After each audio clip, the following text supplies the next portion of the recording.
to me, the history of firearms is the history of civilization. They're very much tied together. Whether it was us as a frontier nation taking the West or different wars, World War I, World War II, you can look at the development of our society through our firearms. My favorite gun is the Liberator pistol. When I look at the embodiment of the Second Amendment, what it means, the whole purpose, what the founders want, what the founders intended, and what it means in our society today, the Liberator pistol really embodies that. It was a really cheap insurgency gun that the Americans made. It was actually made by General Motors Corporation. It was made and it was used and given to the Europeans to give them a way to combat the tyranny that the Nazi regime put on Europe.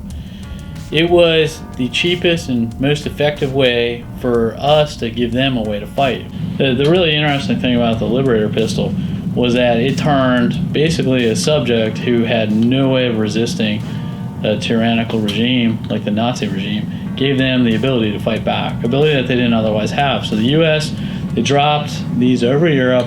Essentially, it was very simple. You had a barrel, you had a firing pin, and you had a pistol grip. There's 4 rounds inside the pistol grip. It come in a little box with an instruction manual. So you have basically someone who's a servant or a subject, and now you turn them into an empowered fighter.